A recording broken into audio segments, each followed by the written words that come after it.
been happening? Pretty crazy. Got my last COVID shot. Oh, I know, they're trying to push it onto everyone. So got there and yeah, just family church fundraising stuff. well, nice. What's life in New Zealand like, I guess, with the whole COVID over the last, 12, 18 months for you guys?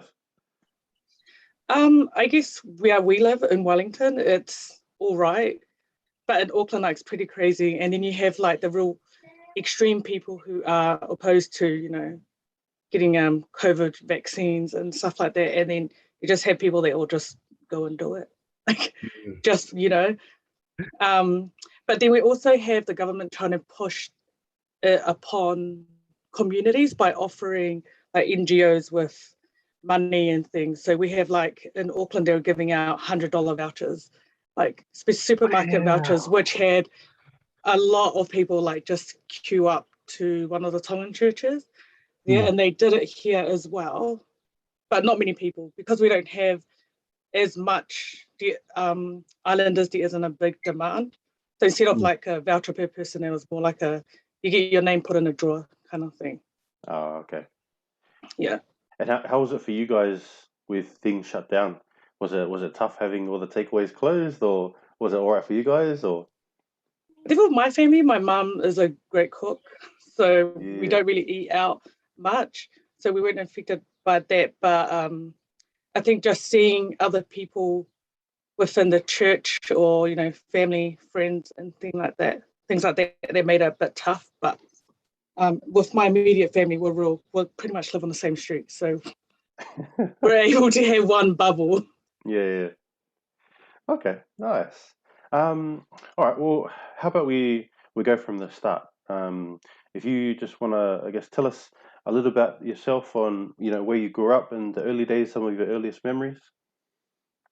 Yeah, so my name is Losaline Hopoi. I've born, raised, still living in Pomare in Wellington.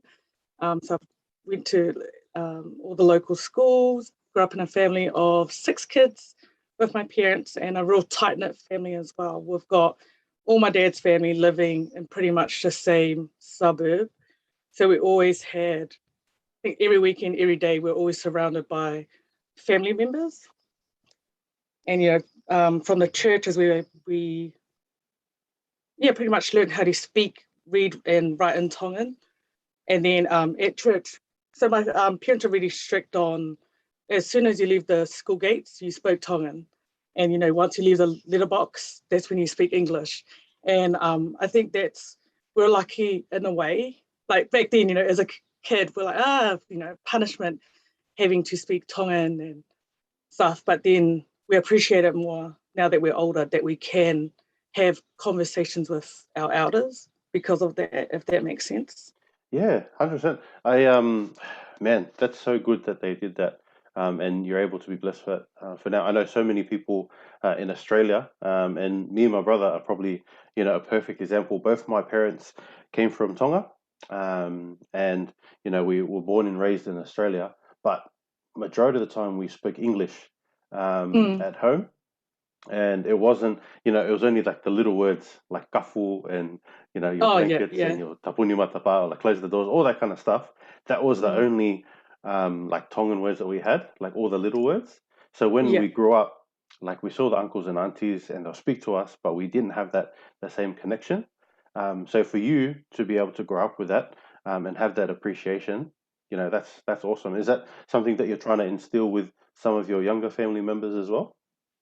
Yeah. And I guess that, like, because I'm the second eldest, I'm like really conscious about the things I do and say because of the younger ones in my family, and especially like being a youth leader as well. But I can see where you come from. Like most of like my other cousins, they don't really speak Tongan, but because our families went overseas for the better opportunities like education and work, where the English language is a currency, another Mm. form of it, and it's a way that we were able to survive compared to our parents struggling, um, just being more fluent in one language. it's awesome that you say it's a currency because it's very much that. Yeah, they come from the islands, they come to New Zealand or Australia, and they're like, okay, Mm, go to school, get a good education, do all these sorts of things.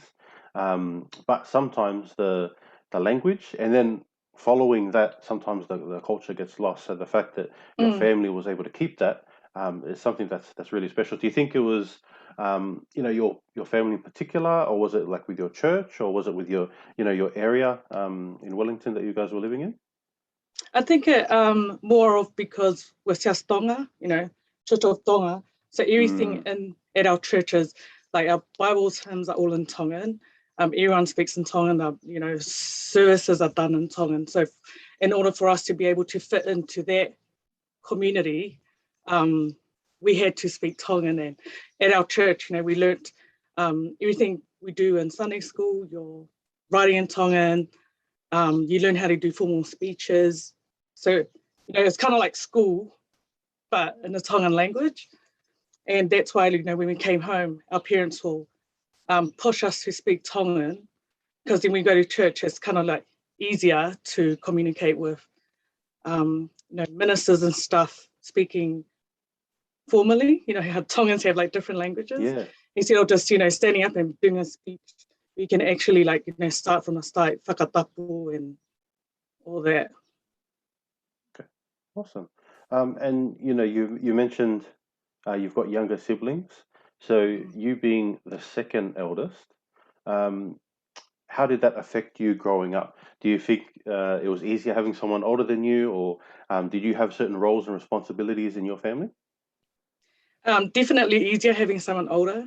Just that all the pressure was on um, my elder sister to lead and everything we did growing up. She had a lot of pressure on her, but I didn't have as much pressure. But I had, because my sister and I are a year apart.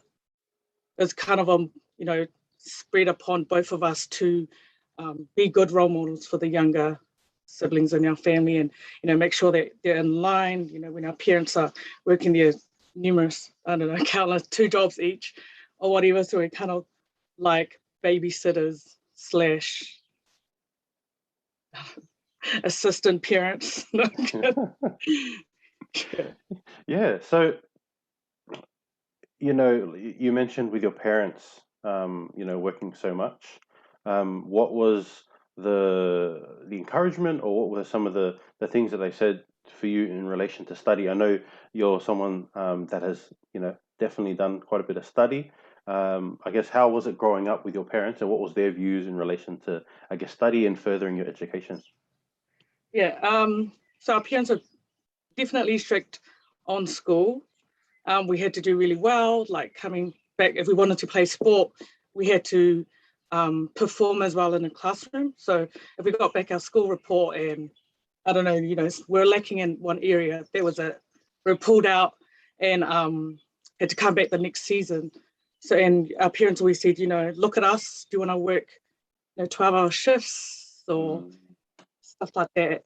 Um, stick to it, because the time you have in school is only, you're only in school for a few years, and the rest of that is working. So um, they made school sound like the fun part of life for us.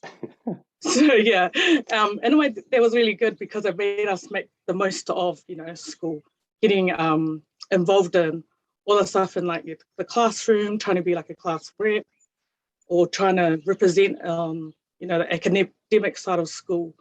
And our parents always say, like, try to get in there. If, one brown kid gets in, oh, how come she can do it and, you can't? Like, do you even speak English or whatever? So, yeah. yeah, it's funny how sometimes they're like, "Hey, look at that kid. How come you're not like him? Hey, look at that Yeah. person. Whoa, look There's a at." lot of comparing, I guess, and that my parents' mindset back then, like, how come?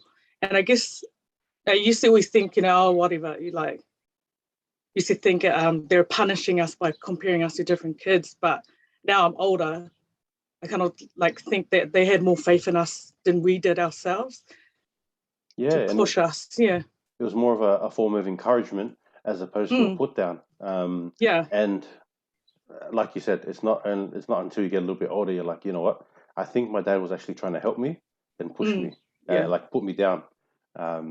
Okay, awesome. What was going to New Zealand to school in the early days like? Were there many islanders? Were you able to keep that influence, or what was your circle of friends like? All that kind of stuff with school. What was that like for you? I guess we were lucky because we grew up in a Māori Pacific dominated area. So we were surrounded by kids that looked like us from kindy all the way to college. There was always a poly club. We were always singing Pacific Island songs, learning different languages. So in a way, compared to later when I went into university, I felt like I was lucky compared to people who went to private schools and stuff, because I still had, I guess, that part of my identity with me. Like sometimes you feel disconnected from your own community if you're not seeing people that look like yourself or your family. Okay. And as you got older, I know that you furthered your education into Pacific Studies. Yeah. What was, I guess, what drove that up? I mean, you're a Pacific Islander, but there could have been so many other different avenues that you could have taken. What were some of the driving factors for you for Pacific Studies? Originally, I enrolled into political science and education. So those are my interests going into university. And then, like during the way, like wasn't really interested in political studies, which is interesting because I actually work in it right now. And then, but then I guess going into university, they try to encourage students to, exercise that your right to freedom of speech. And I just saw like all the chancellors of the university I was at, they have a wall full of all their photos from the first chancellor, which is like the principal of the school, to the end. And all you see is just like white men with white hair from like start to end.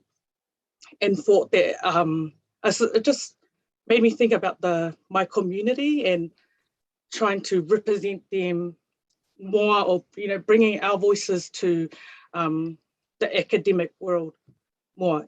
Although like a lot of people came before me, but I think I was more interested in doing that for our people, and I went into Pacific Studies and ended up changing into studying Pacific Studies as well alongside education.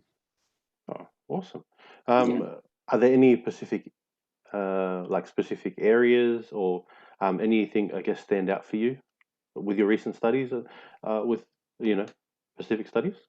Yeah, I guess in Pacific Studies I learned so much that happened to Pacific people in New Zealand that we aren't told about in schools. So I went through my whole schooling not knowing about the history that happened to our people, including my own family, that I thought it was just a normal thing, like overstayers. But we had the Dawn Raid era that my grandparents were affected from. But we weren't taught that in school, of course. We were taught about Hitler and things that don't matter. And then we get to university and think about like, hey, like we actually don't have a massive Jewish community here in New Zealand. Like it's important to learn about it, but not as important as learning about what the Pacific people went through because of the New Zealand government. That makes sense. Yeah, it does. Yeah, and for me, it's quite refreshing to hear your story, but then also in Australia it's the same. There's not really much about the Indigenous people. And also, when me and my brother, like the first time we came to New Zealand, we were 14, 15. And we went to one of the Pacificas, and then we went to Polyfest. And that was the first time we actually saw like the real Kailao. People were doing the Salkgate, like all of that stuff. We could really feel, this is, and we really felt attached to it. Where in Australia, we didn't know anything about the Dawn Raids. The only thing we knew about the Dawn Raids was the music group that came out. And it's only quite, in the last couple of years that it's been filtered through. But I think that is really important. It's a massive part that you've played. And was that like the driving force with your parents going through a lot of the Dawn Raid stuff to put you through these studies? And if so, did they share it with you or? My parents didn't really share anything. Like I just found out when, got into school and people are like, oh, we'll have an assignment or an essay on something. And then the more the longer I stayed in the class, I started actually thinking, no, I'm actually personally affected by this. My family was impacted. But then, in schools, you don't learn about this. And it made me think about, how so many kids just fall through the cracks in society because we don't address the actual real issue. Yeah, so that was a driving force of me going into it, especially with my grandparents, because they were the ones affected by it the most. Yeah, and I think for also ourselves, and share experience with our father, like he doesn't say much, our father, and it's our mum that says a lot more. Yeah. But we feel, there's a lot of things that he wants to say to us, but he won't. And whether that's Polynesian culture or just his personality. But I feel like if I knew a lot more about where he came from, I'd be more grateful for what I have. And so, but I know a lot of the things, and like you say, like it's only the people that are able to or are able to study and go to university, and that's the reason why our parents pushed us towards that, that they're able to share their stories, because I find a lot of a lot of our uncles, you can see like the scars that they have, or there's a reason why he left for 5 years and came back, or there's a reason why they came from Tonga, then they went to New Zealand, then they went to Australia. Like there's so many stories, but we don't really hear about it. Yeah. And so in the work that you do, is there that where you can kind of like tell our stories through what you're doing, or is it more policy based? I guess not really in the work I do, like my BAU, but on the side, to lift, the cultural capabilities of our branch that I'm in. We do stuff outside of our BAU. So we like run workshops, and we're making it into a journey. So, this is specific people. This is why we came into New Zealand, because, the New Zealand economy was failing. They actually wanted us. And I guess it's just surprising to me that we have to do this. Yeah, definitely. That we have to, at a professional level where people have been in the public sector for decades, we have to come and educate them about stuff that was happening while they were born, or, while they were in school, things that they were blind to, and how much it has impacted Pacific people, and just how resilient we are. Up here, it's just how brave you have to be to leave a country to come to, go somewhere else that you can't even say hello or whatever. And make $2.50 an hour and think that that's normal. Yeah. And that's so I guess for our listeners that aren't of Pacific background, or for those that don't have an understanding of the Dawn Raids, are you able to just give us a bit of a snapshot of what the Dawn Raids was? The Dawn Raids happened around the 70s in New Zealand. So the Dawn Raid era hit when the New Zealand government went out into the Pacific, pretty much just advertising and promoting, that they needed laborers because the economy went down, and New Zealanders weren't wanting to do such jobs as farming or, working in factories and stuff. So they went out to the Pacific and offered free visas. So you could just come without applying for a visa, and you'll make $2.50 an hour and whatever. So we had this influx of islanders that came, and after a while, islanders were living in parts where more of us keep coming, because if one goes, you're definitely going to bring the whole village 100%, here, because that's 100%. A window of opportunity for us. So because of the influx, we're taking those jobs, and New Zealanders started to complain about it. So then the Dawn Raids happened, and they made up this new law that they're going to raid houses before dawn and pull out all the overstayers and take them back. But the thing that was, I guess the sad thing about it was that Pacific Islanders only made up 30% of overstayers. The most overstayers we had were from Europe and America. But because racism was so normal back then that, no, we're going to, the Pacific Islanders were a scapegoat for the New Zealand government's plan failing, that we're just going to pick on this one group that won't stick up for themselves, or, won't go against the authorities, because that's, I guess, it's in our nature as Pacific people. Definitely. We're just so respectful and kind of don't argue back. Does that make sense? Like, yeah, it does. Looking at my parents, if they were told, if they went to a shop and the shop was like, oh no, we don't sell that, but they had it out back, they'll just nod and be like, oh, okay, and go somewhere else. We're compared to, I guess, our generation, we'll be like, oh, can you go check out back, or do you have another shop that sells it?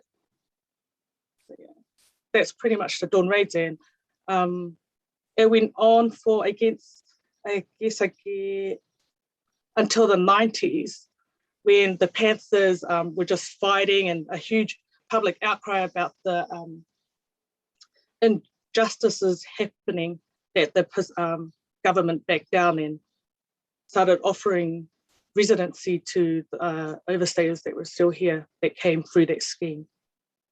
Yeah, definitely. And wow, so I didn't realize that until like I watched the YouTube video. There was like the Kakanik TV. Oh, had, yes, like the whole breakdown of the Panthers and how that kind of was kind of relevant. And I just didn't know like how impactful that is to our Polynesian culture, and how we respect people so much in that aspect that okay, we'll just go back home, or okay, we'll just get paid $350.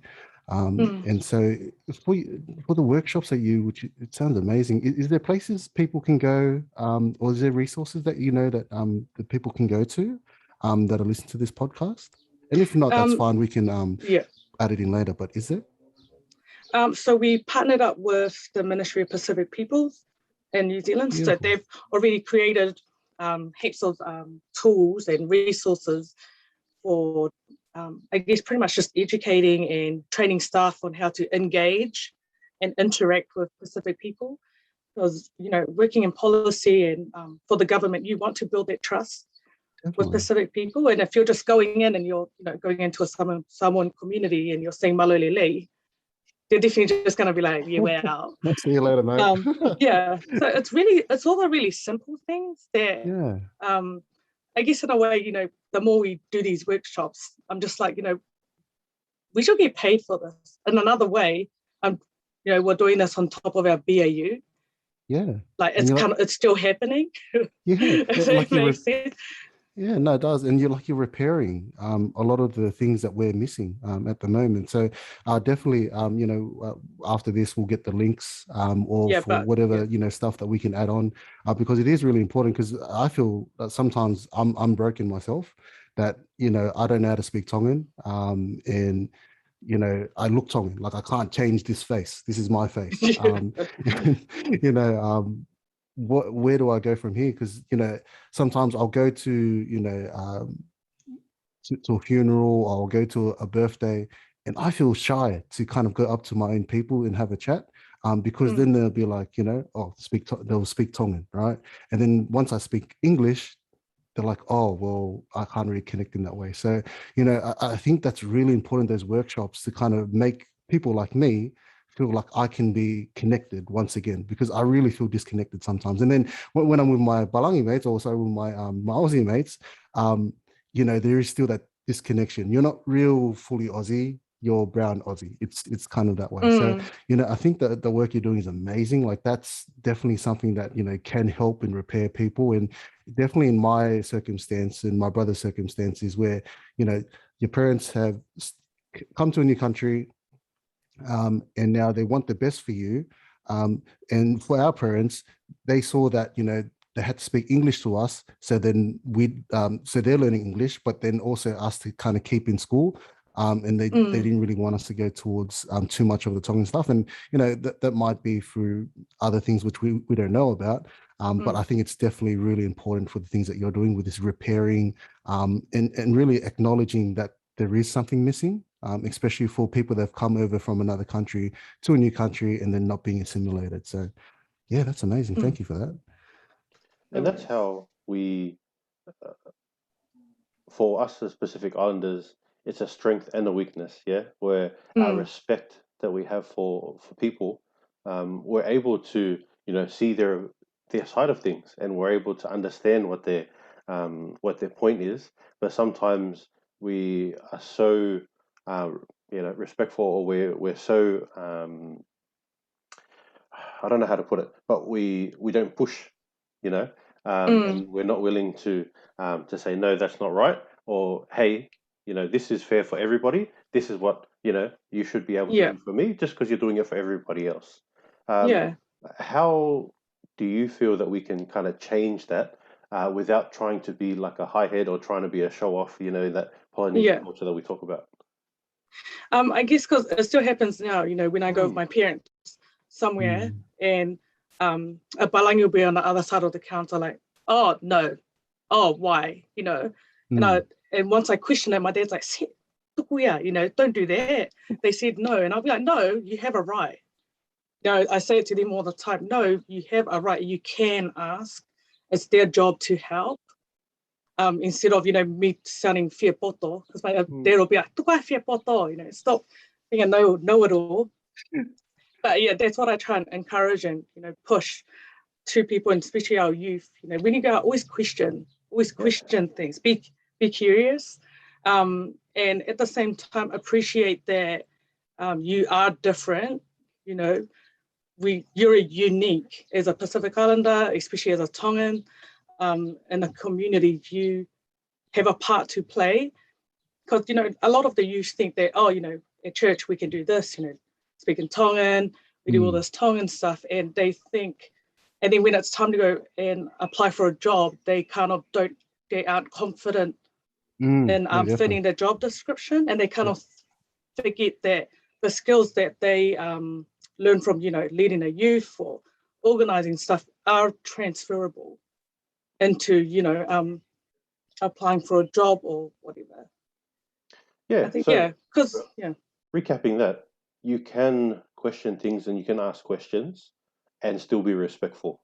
Mm, It's not yeah. about, just taking whatever someone says just because they're in a certain role or they're um, a certain type of person. And that's something that, myself, Moss, and also my brother have learned as managers in our own rights, that people will respect you more as long as you know what you're talking about. You can't just bluff your way Mm, through. But if you know what yeah. you're talking about and you question what it is and you do it respectfully, people will respect you twice as much than the person that kind of just says ear and sit in the corner. You know what I mean? Mm, yeah. Mm, Yeah. And especially like change can't come from just EO and Mm, sitting in a corner and then telling your fellow colleague, like, oh man, like they shouldn't be doing that to us. mm, Whereas if you respectfully just ask, oh, why can't I do this? Your manager, will be like, oh, this guy actually cares about their job or cares about what you're doing, to find another way of, that's easier for them to understand. mm. And yeah, I think it's very important.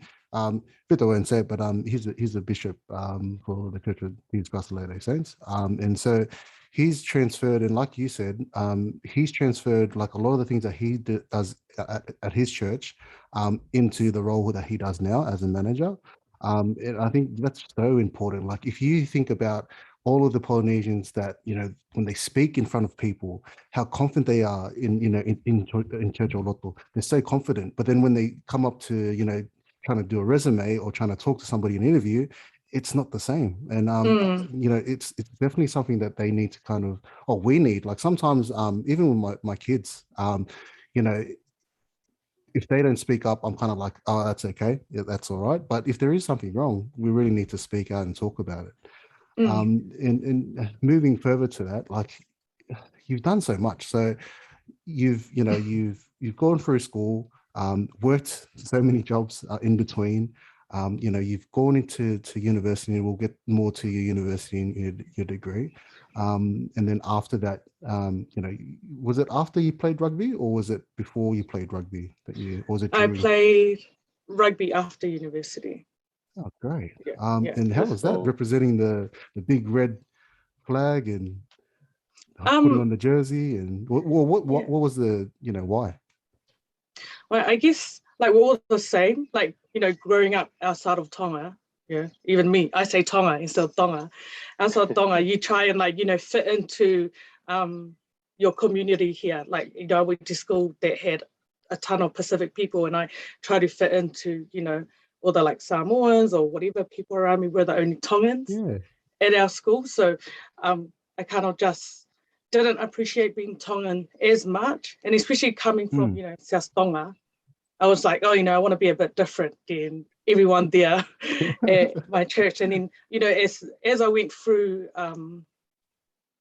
you know, school and then got up to uni, like, you know, I started being more proud of who I was.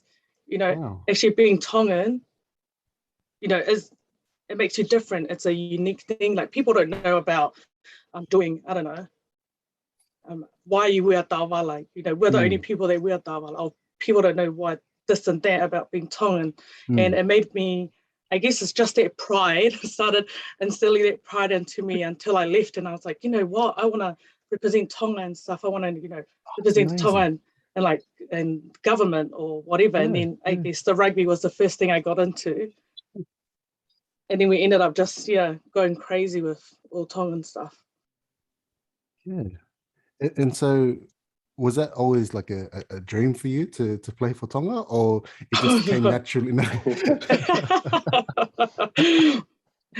And initially my dream is like, I've always been like so career focused.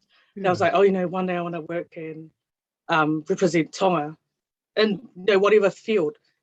As I said before, I was like interested in like politics, civil rights and stuff, and education, you know, teaching people. But representing Tonga, you know, I'll just jump at it when I was offered. So can you, I guess, tell us some of your highlights of your, you know, your career, you know, playing for Tonga? It's the Wellington Tongans that I played for. So started off, I played club. Then we had a rugby league team, because it was actually really hard to start off playing, because Tongan girls don't really play rugby. So, it was my younger sister. She's the one that played for Tonga. She's played for Tonga as well. So, and she's been playing rugby secretly, her and my older sister, during school. So they were playing, you know, secretly behind my dad's back, lying that they're playing netball, but really they're like, you know, running on the field getting tries while he was just at home sleeping for work.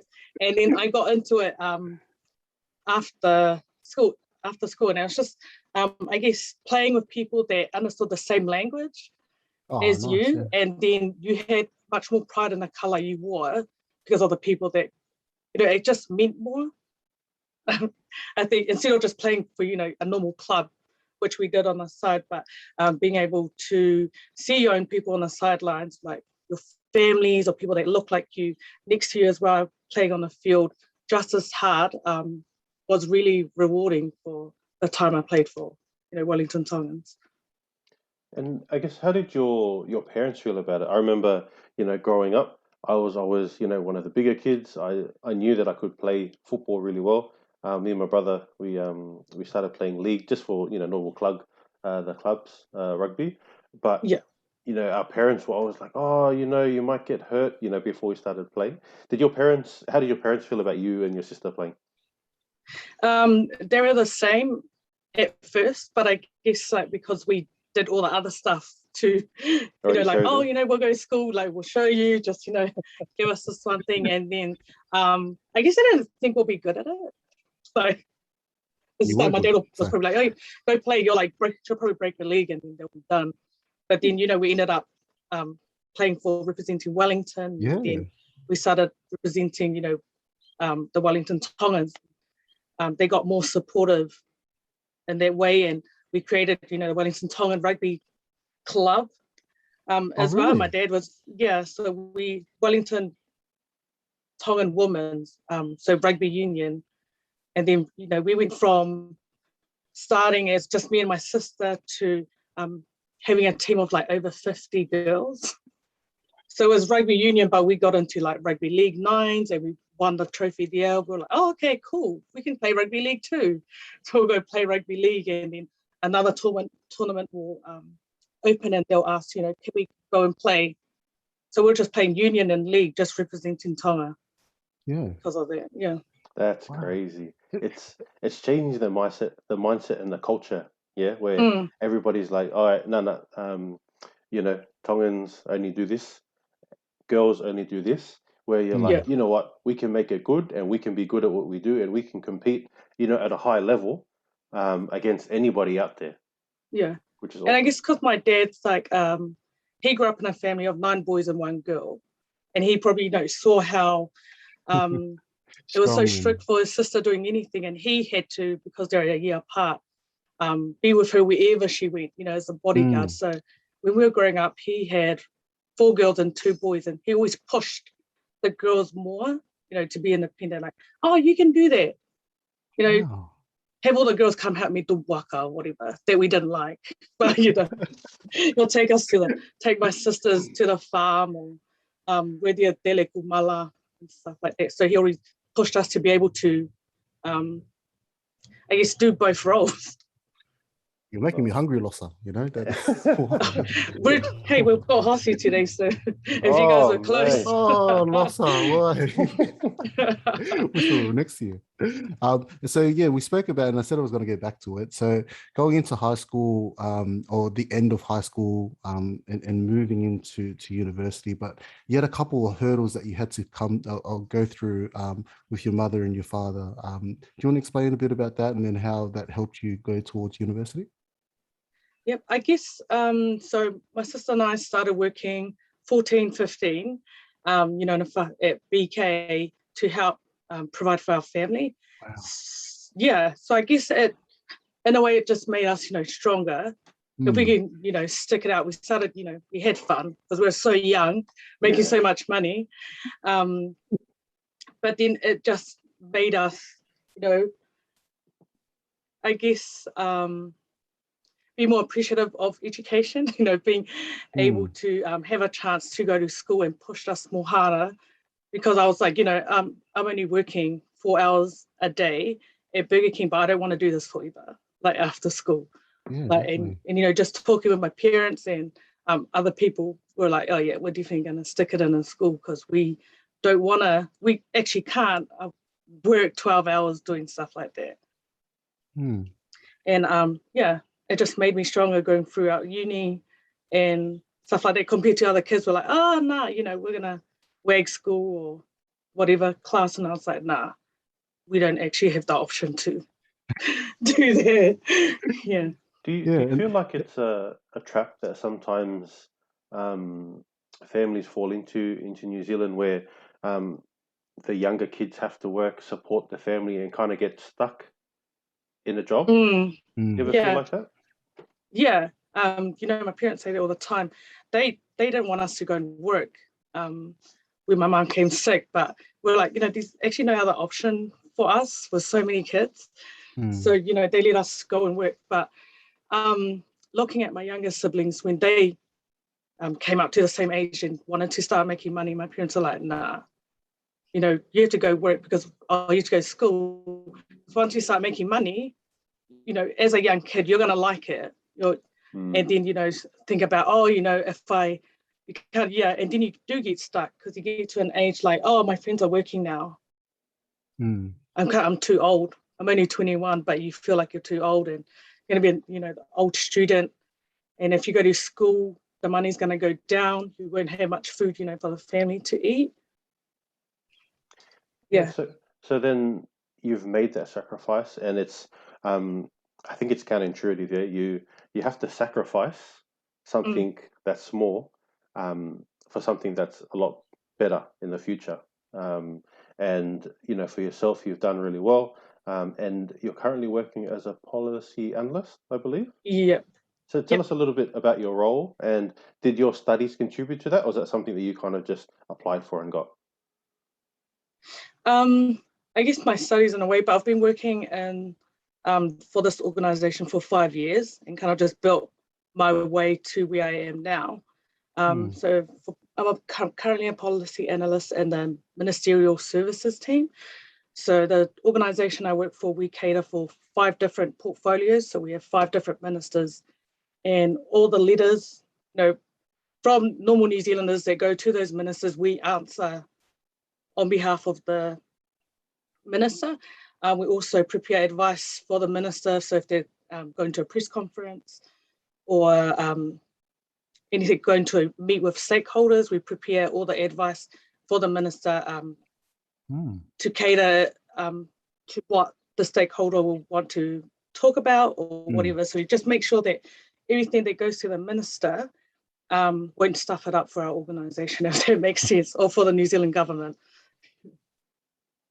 But as I said before, I started off as working at the front counter of our organisation. Oh, wow. So when New Zealanders are going to apply for passports, citizenship, whatever, we're the first people you see. Oh, so nice. I started off there, and I was there for just under a year. And then I started as a marriage registrar. So I was performing marriages, real random stuff. I was performing marriages there, and then we ended up, the government trying to move online while I was performing all the marriages, that we had kiosk made. I don't know if you guys have that as well. So instead of that's when they're trying to get rid of people working and serving when customers are trying to apply. So we just had computers put up, and if customers came through the door, you'll try to push them to apply online, do it themselves. Yes. Yeah, so when our organisation started bringing those in, I started travelling for work, teaching other officers how to use a computer. So they became my other job for 6 months, just flying around to our different offices and teaching staff how to do that. And then I became a citizenship ceremonies coordinator. Wow. That is beautiful. Oh, sorry. No, keep going. So real random jobs I've been doing, but it's always been, I guess, customer focused. So I worked in a team of 3 organising citizenship ceremonies for the whole of New Zealand, and if they happened offshore as well. Yeah, wow. So I was there for 2 years, and then after COVID, I applied for a new role as a policy analyst. Oh, just the policy analyst thinking, I'll just apply for one. That's amazing. Again, man, I've said amazing 50 times in this podcast, but it's true. Like, the things that you've done have just been amazing. And just one question, right?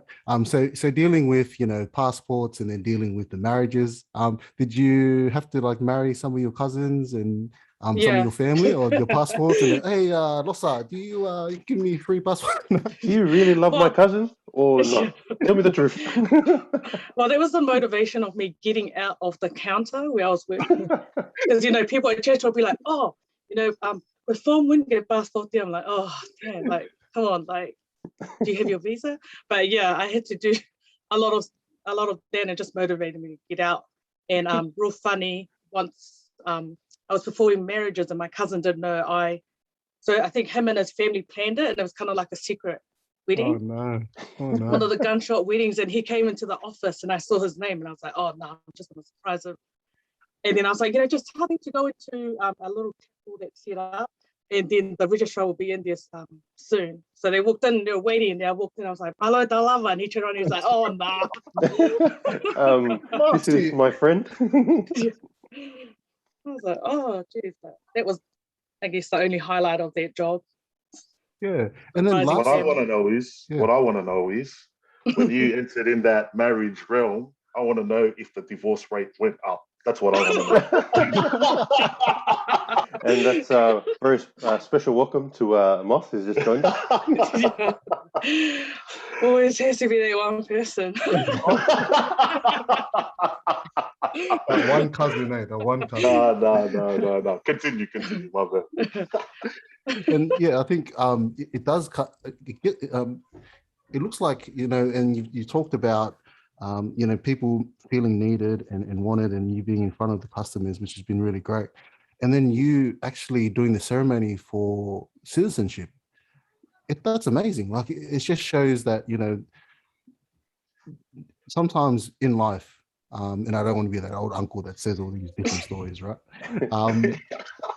But it's like whole circle. Like, did you see that, like that connection between you wanting to help, like, and your family background, and then you finally being the one to able to enable people to get married, enable people to travel overseas, and then enable them to be an actual citizen for New Zealand? Did you see that? Or I guess because like my dream job is to work for the New Zealand immigration, and I guess that comes from my family, you know, going through the struggles of dealing with the government, being too scared, you know, to ask questions, and it ended up, you know, just overstaying their visas because of that. So that was, you know, that's where I'm heading. But other than that, because of my family going through the struggles with the government, my focus has always been on making information accessible to people. You know, the information's there, everything's there. You just have to go and ask for it. But people actually don't know where to start. Like, you know, once I got into the job, I was like, oh my gosh, it's so simple. Like, to get married, you just can walk in and ask and we'll give you a form. But people don't know it's that easy because we are afraid of asking or and I have like one example, and you know, I love my father, but you know, sometimes like for some reason I was the person that had like all the gadgets and stuff, and so for whatever my dad wanted, it was always Fale, and then you'll be like, come fix the computer, when really all you have to do is just press the button to turn it on. You know, I wouldn't say, oh, just press the button and turn it on, but you know, I just put it on and then I'd walk off, right? So I think that is a big enabler for not only the oldies, but then also us. Like for me, like the only time that I knew about the Dawn Raids was about a year ago when I watched that video. So yeah, that's amazing. Yeah, and I guess like when I started working there, like it went around so fast. I had like Tongans that I haven't seen in like so long since I was a kid coming in, like, oh, Fing told us that Fing's daughter works here. So, you know, now we can come in because there's a Tongan here that we can come ask questions to.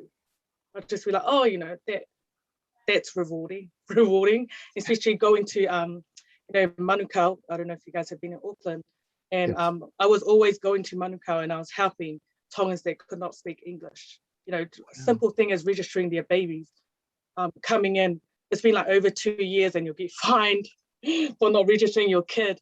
But, you know, I had to call up these Tongans and be like, hey, like you come to the office, you can talk to me. I'm only here for a week, but, you know, don't be scared. It's easy. We won't have the cops standing next to me or whatever. That's awesome. It's like we were saying before, it's awesome that your parents had the hindsight, and you know, also through church to keep that culture alive and keep the language alive. I know for, you know, myself, and also Fale, you know, we're proud Tongans, but when it comes to speaking the language, it's another story. Even for work, you know, we have our name badges with our names, and underneath, I can't speak Tongan, but you're meant to have the flag underneath if you can speak a language. And I wanted that Tongan like flag so badly, eh? So I've got it there. But mate, good luck to the day that someone asks me. All I know is where to send them to the Whalemahaki. So lucky you're Siri, eh? Nah, I'm sweet. I'm just gonna call Lossa. Voicemail. Oh, you want to get married? Oh yeah, I know someone. But it's real funny because like although, you know, like I tell people, yes, I speak fluent Tongan, but then once you know, a Tongan from Tonga comes, I'm like, I speak some Tongan. Like, I'm not that confident when other Tongans are there. But my parents always say like I'm a bit fiapoto, because, you know, like if I can't do it, I'll try. Especially with Tongans like coming and talking, I'll be like, oh, you know, like trying to explain stuff. And I don't even know what to say. And I'll be like, you know what I mean, eh? Hangekoe, you know? Just go over there. Yeah, just get the conversation going and try and make people comfortable. Or when they start making English words, Tongan. Yeah, you went to the Malai Vakapuna in the aeroplane.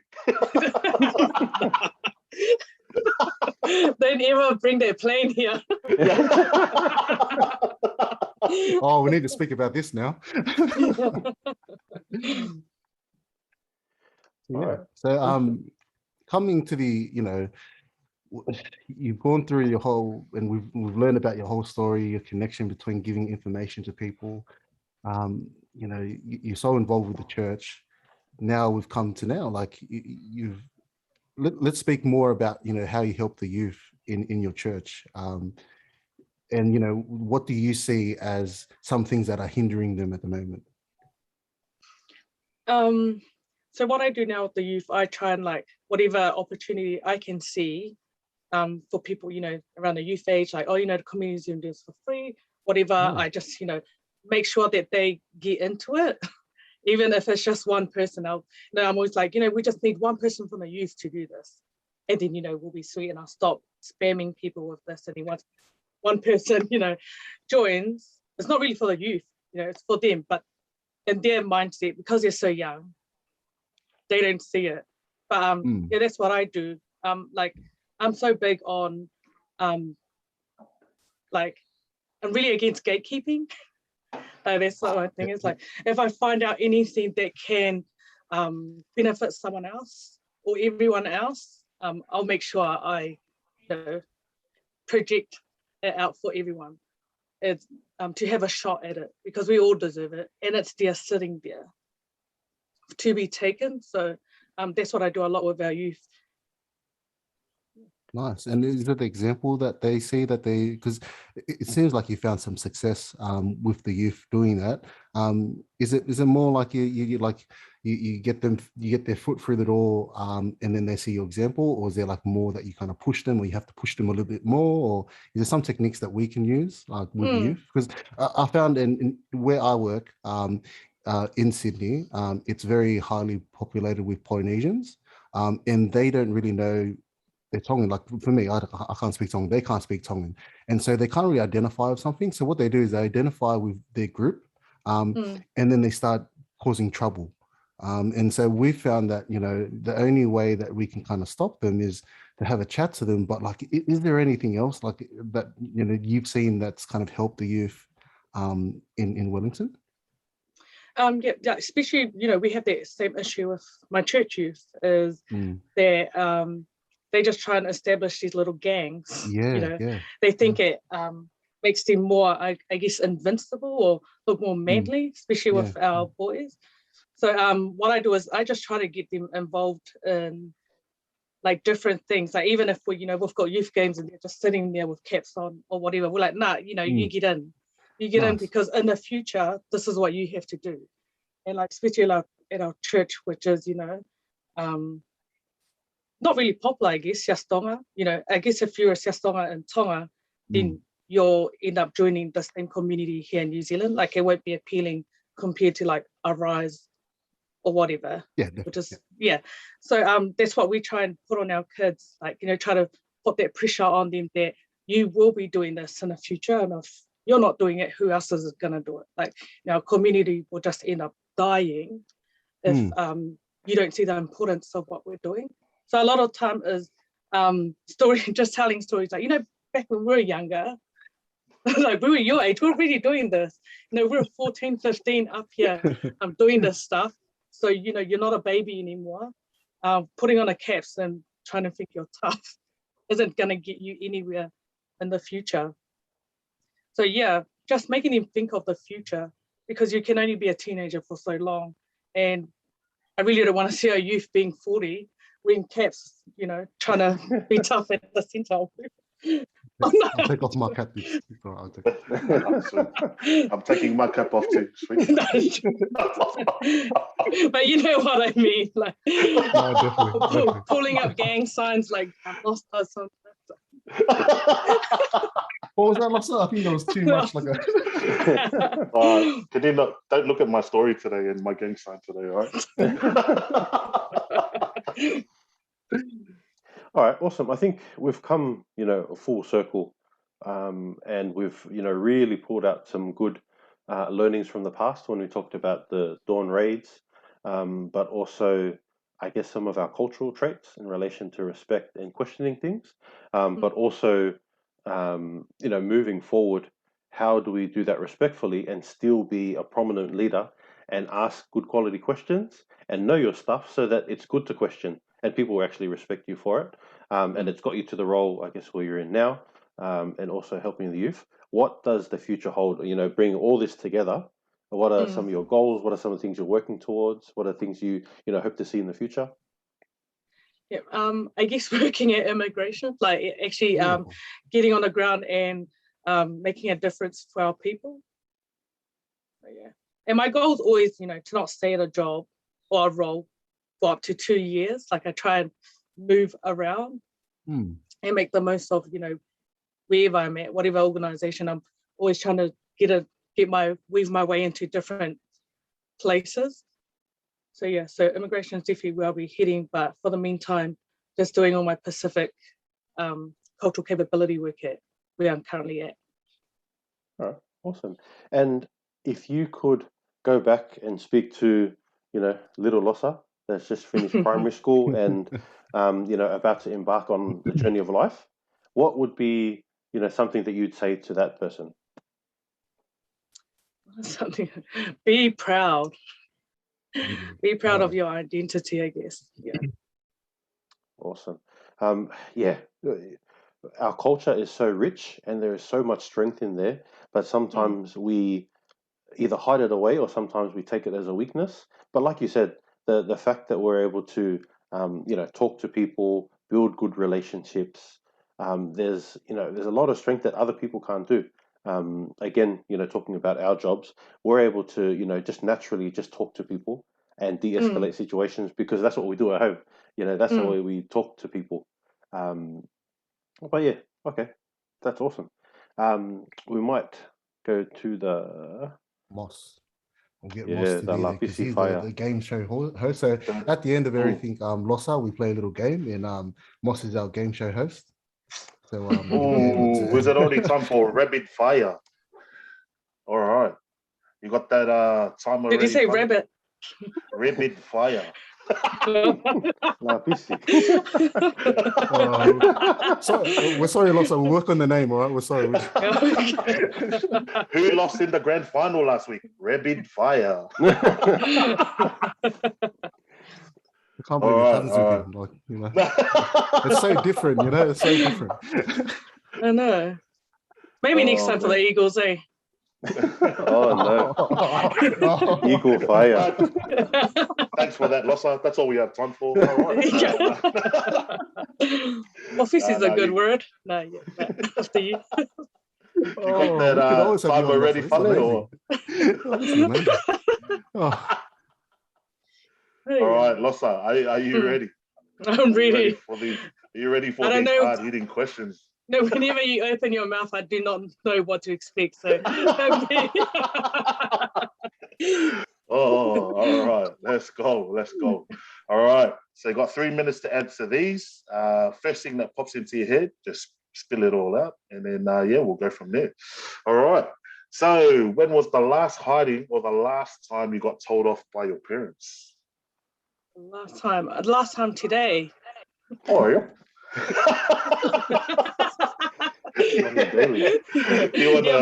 Moss knows who my mum is.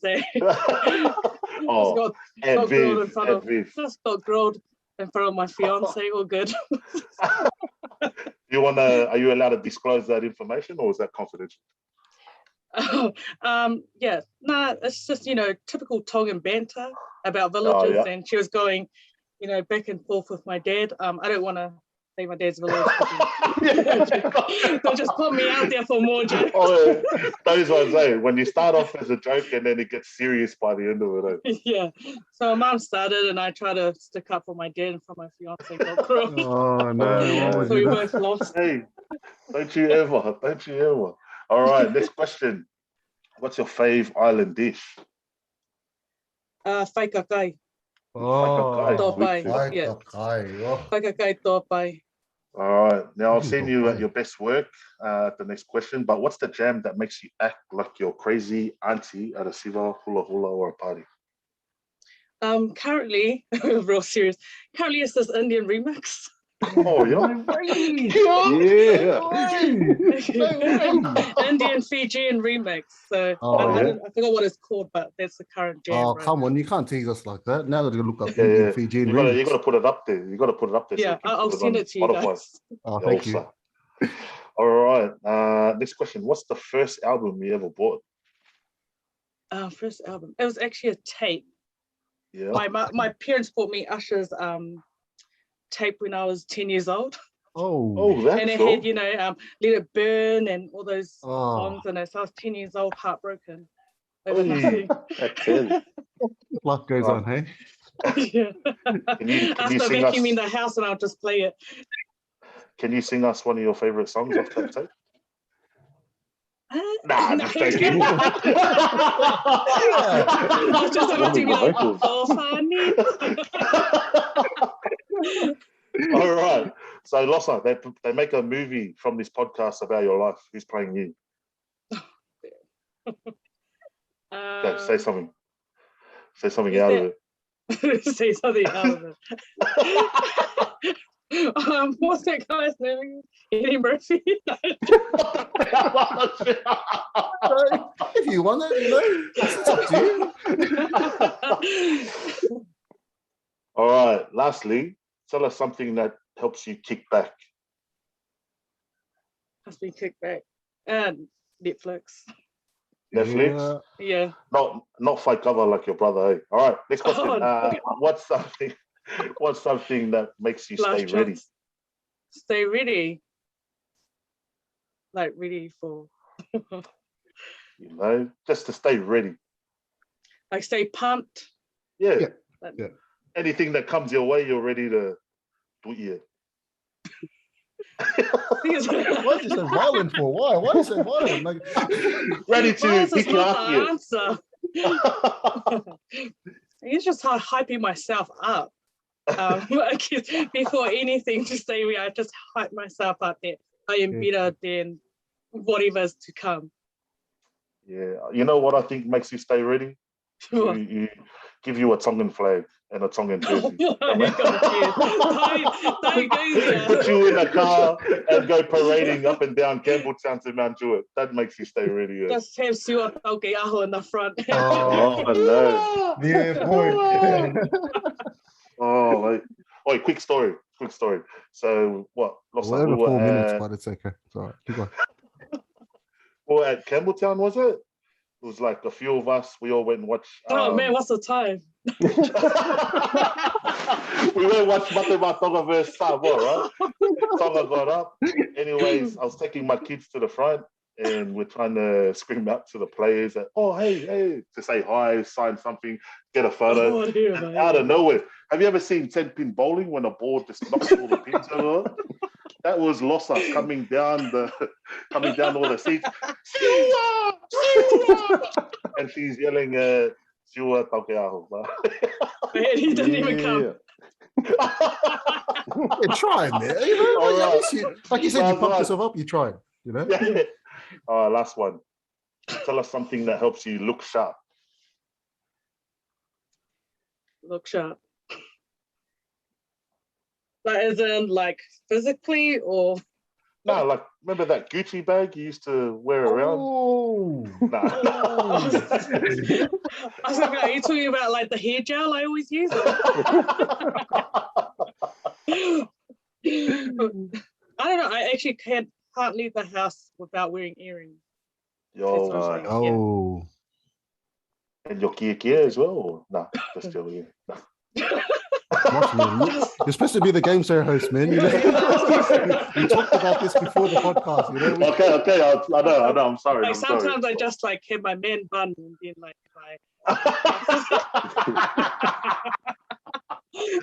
All right. Sweet then.